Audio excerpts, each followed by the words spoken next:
Hi everyone and welcome. This is the Apostate Prophet. When I was a Muslim, and especially later when I was very religious and active in spreading what I learned and lived by, I learned a strategy that is very common among Dawah people. And it doesn't matter whether these groups are fundamentalist groups, mysticists, or mainstream Muslims. The strategy was to approach people, especially non-Muslims, with softer things first, and to sugarcoat Islam for more sympathy. To make the message lighter for non-Muslims to take. Except in very heavy groups like these, that think you can convince a Western person to accept Islam by telling him how immoral he is. In Dawah groups that call you to Islam, members are often told, don't talk with non-Muslims about rather controversial things. That might scare them. Don't talk about chopping off hands and feet. Don't talk about the serious details of Islamic law. And don't tell them directly what the Quran says about them and their religion. Instead, make it very sweet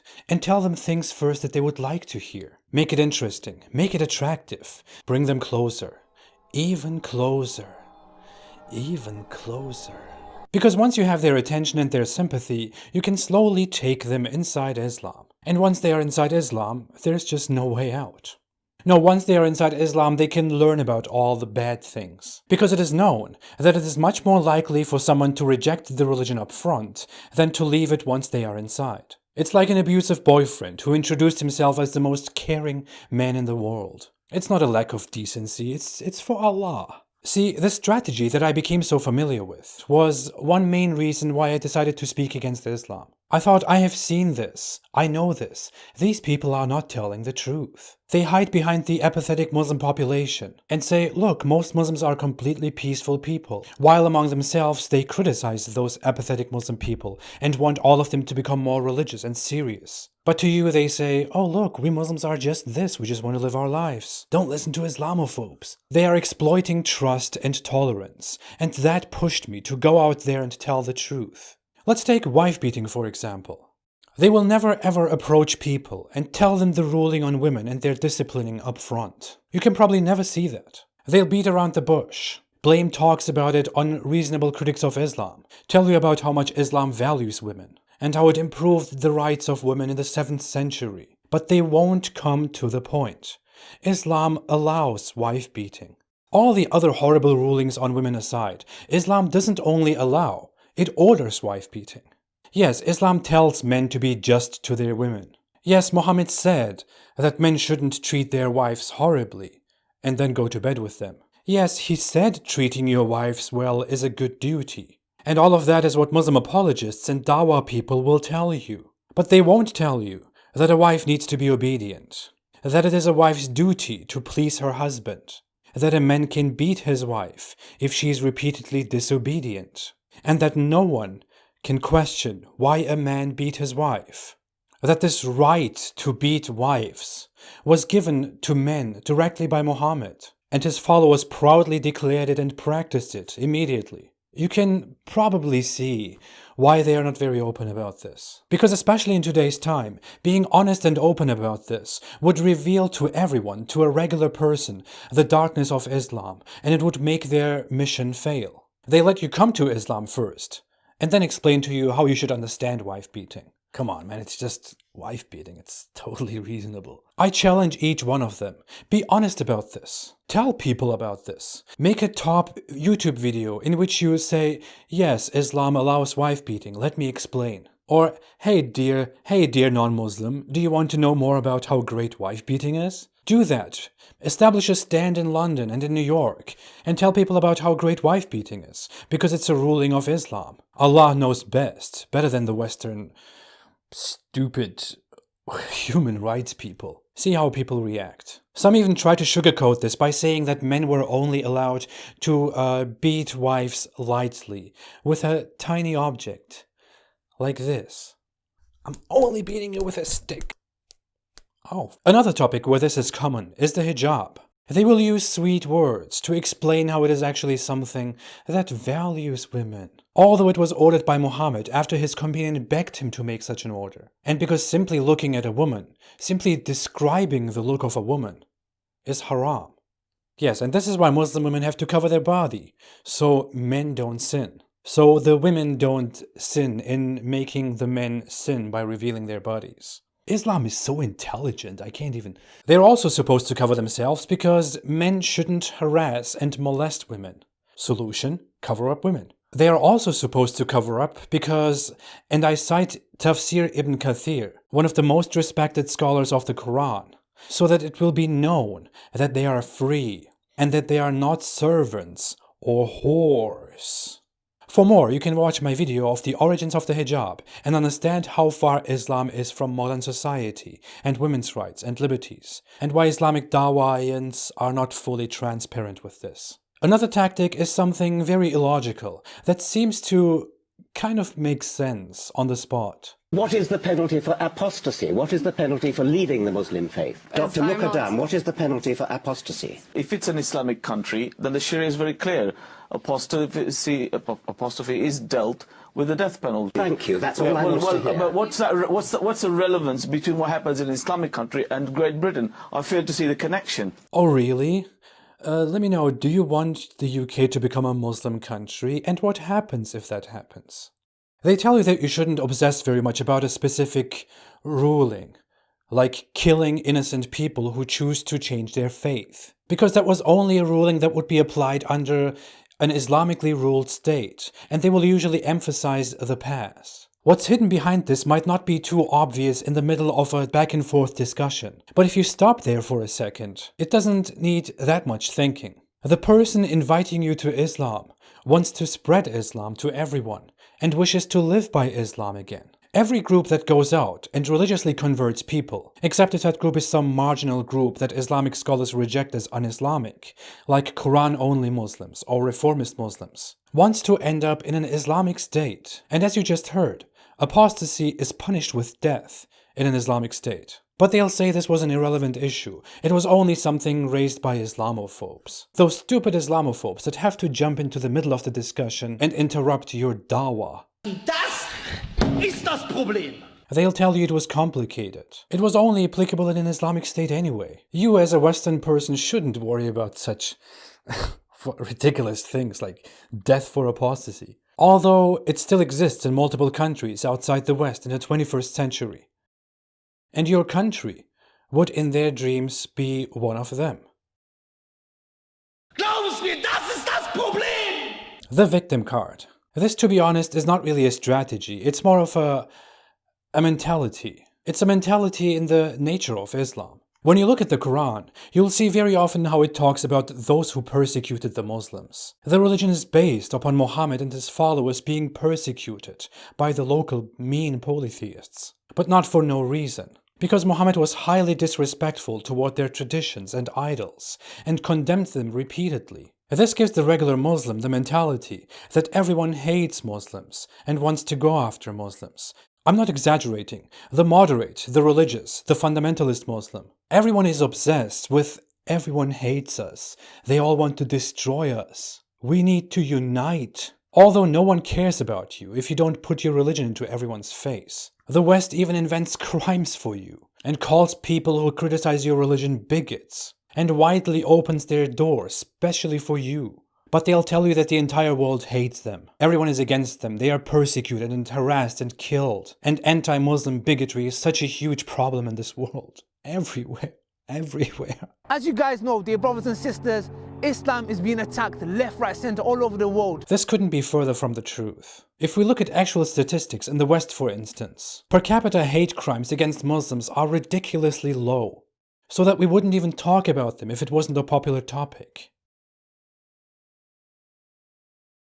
But what we don't really care about are hate crimes against minorities in the Muslim world, especially Christians. There is such a huge persecution against Christians in Egypt, Pakistan, Nigeria, Sudan, and many other countries.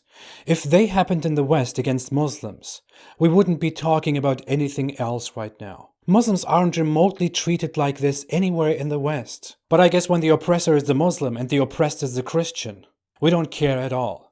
Because Christians equals West, and West equals white, and white equals powerful. What they also do is something quite common. When you ask about why the Islamic world is in such a misery, if Islam is so great, they blame the misery of the Islamic world, including Islamic terrorism, on the West invading the Islamic world. Although Islam is an empire, as empires harassed and occupied half the world for a millennium. Although Muslims are disproportionately the leading political killers of Muslims. Part of this whole victim playing is also the word Islamophobe. Islamophobia, Islamophobes, those evil, mean Islamophobes.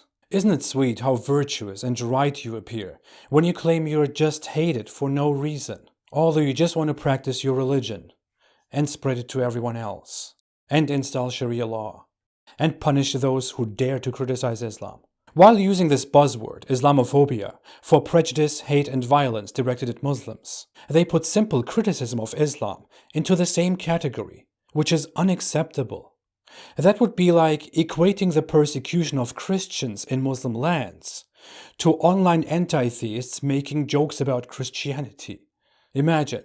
But they casually use the word Islamophobe for critics of Islam in order to invalidate the criticism that comes from them and simply paint the critics as haters and bigots against the poor victim that just wants to punish apostates. But while they say Islamophobia here and Islamophobia there, most Dawah Barbies have pretty contemptible views of Christianity and Judaism and Hinduism, atheism, Buddhism, and the followers, the groups of these. To you they will say they are tolerant and peace-loving, but among each other they will dream of Islam ruling the world, of everyone eventually becoming a Muslim. Islam is growing left, right, centre, all around the world.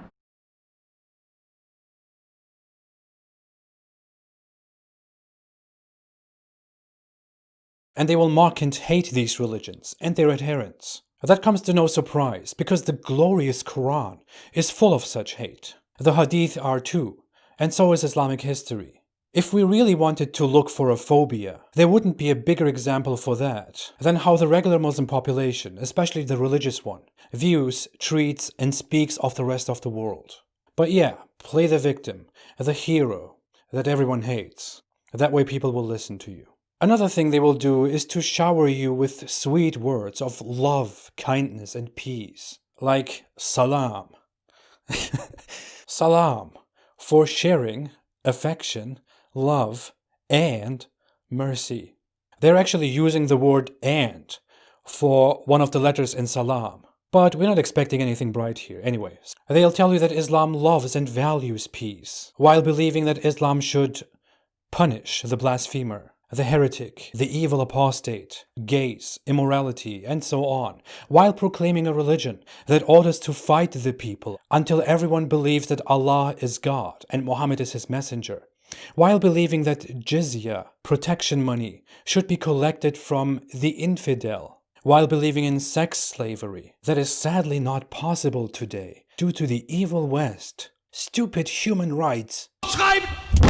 Many of these rather religious groups actually casually joke about sex slavery and dream about concubines, slave girls, and 4 wives. That's where the humor goes.